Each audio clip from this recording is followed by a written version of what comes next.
अस्सलाम वालेकुम, welcome to Saba speaks. पलटना झपटना झपट कर पलटना लहू गर्म रखने का है एक बहाना। ये पूरब ये पश्चिम चकोरों की दुनिया, मेरा नीलगू आसमां बेकराना। फखर जमान, ये मैं आपको डेडिकेट करती हूँ। What a soldier innings you have played today. आपने अमेजिंग इनिंग्स खेली हैं और जिस तरीके से आपने बैटिंग की है, एक ही दिल है कौम के पास, हमारे पास एक ही दिल है। आप कितनी बार जीतेंगे। तो बहुत अमेजिंग आज आपकी जानिब से जो है वो बैटिंग की गई और ऐसा लग रहा था जैसे न्यूजीलैंड वर्सेस फखर जमान। तो जनाब, फखर जमान के बारे में इतनी बातचीत हो रही है तो फखर जमान के थोड़े से बैकग्राउंड के बारे में बात कर लेते हैं कि फखर जमान कौन है, कहाँ से आए। और कहते हैं कि अगर आपकी बेस अच्छी हो तो वो आपकी पर्सनैलिटी में, आपके करियर में आगे काम भी आती है और कहीं ना कहीं शो करती है कि आप कहाँ से बिलोंग करते हैं। तो जनाब, फखर जमान ने 2007 में पाकिस्तान नेवी ज्वाइन की थी और एज सेलर। और उसके बाद इनकी जो स्कूलिंग थी वो पीएनएस बहादुर से थी, पाकिस्तान नेवी स्कूल से। और इनकी जो फादर हैं उनका बताना था कि उनको बहुत ज़्यादा शौक था क्रिकेट का। अच्छा, उसके बाद फिर इंटरनेशनल डिफेंस क्रिकेट चैलेंज एक कप हुआ था ऑस्ट्रेलिया में, जिसमें उनको जो है वो बेस्ट प्लेयर के तौर पर वहाँ पर रिप्रेजेंट किया गया था। बेस्ट प्लेयर जो है उन्होंने वहाँ पर सिलेक्ट हुए थे। अच्छा, फिर क्या हुआ था वहाँ पर इस टूर्नामेंट में 2020 में पाकिस्तान नेवी की जानिब से उनको अवार्ड दिया गया था और उनको ऑनररी ल्यूटेनेंट भी रैंक दिया गया था।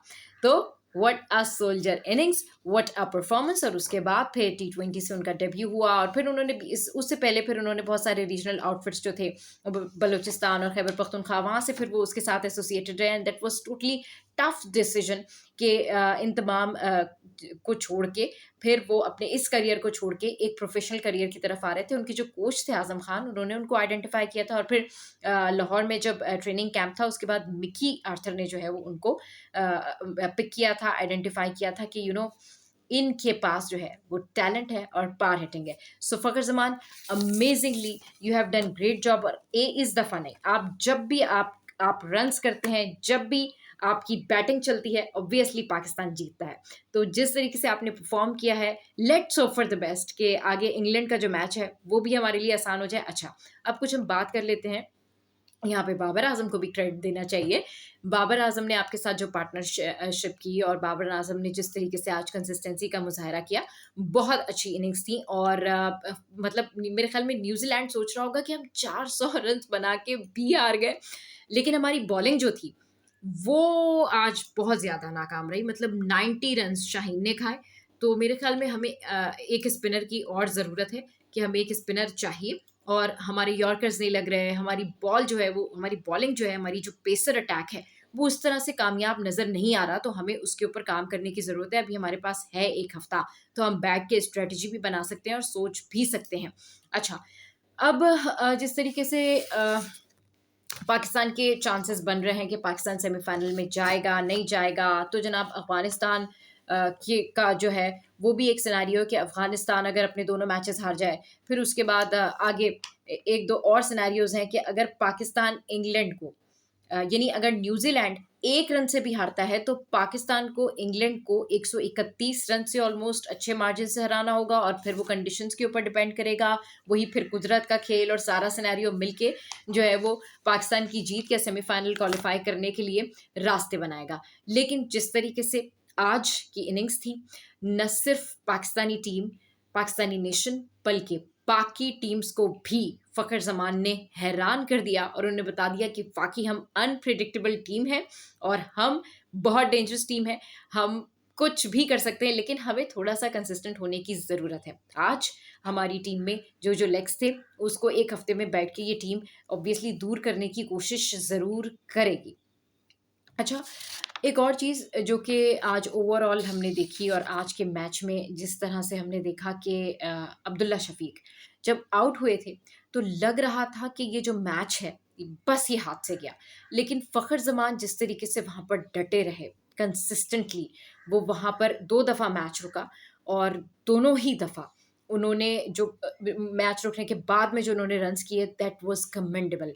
अगर आज फ़खर जमान की विकेट अर्ली आ जाती है न्यूजीलैंड के पास, तो डेफिनेटली मैच का नक्शा कुछ चेंज होता, क्योंकि टीम जो है वो ट्रबल में चले जाती। और बाबर आजम जो नेक्स्ट जो प्लेयर होता शायद आई डोंट नो कि वो उसको कम्युनिकेट कर पाते या नहीं कर पाते, लेकिन आज जिस तरीके से सिस्टमैटिकली एक पेपर आ रहा था, फिर उसके ऊपर वो अपने पूछ रहे थे कि हमें कितने ओवर्स में कितने रन्स करने हैं, हम आगे हैं, हम 10 रन्स आगे चल रहे हैं, 10 ओवर्स आगे चल रहे हैं, ये सारा कुछ, तो दैट वाज अमेजिंग कैलकुलेटेड।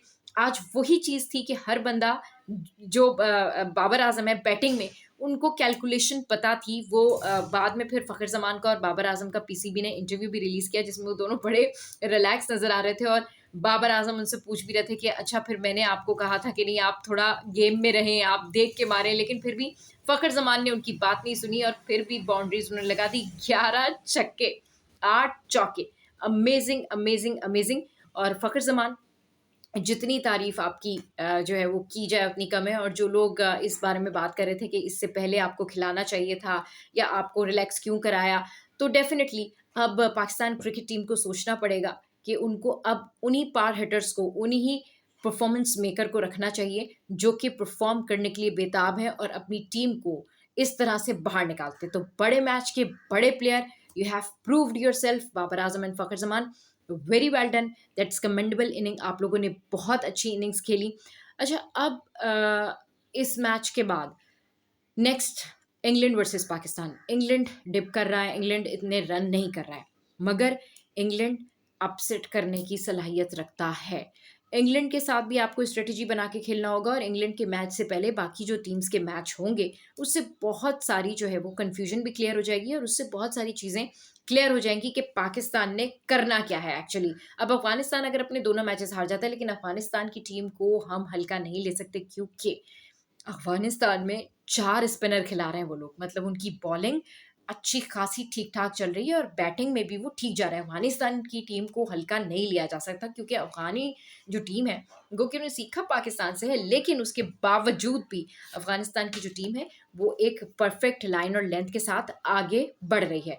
तो आज के मैच में जो कुछ भी हुआ, वो डिपेंड करता था फ़खर ज़मान पे, और फ़खर ज़मान जिस तरीके से बैटिंग कर रहे थे, उन्होंने कोई कोई कोई अपनी बैटिंग के अंदर जो है वो कोई एक लूप होल भी नहीं छोड़ा, बल्कि बड़े-बड़े बैट्समैन को आज उन्होंने ये लेसन दिया होगा कि ऐसे भी बैटिंग करते हैं और अपनी टीम को ऐसे भी जो है वो बाहर निकाल सकते हैं। तो सबा स्पीक से फिलहाल इतना ही।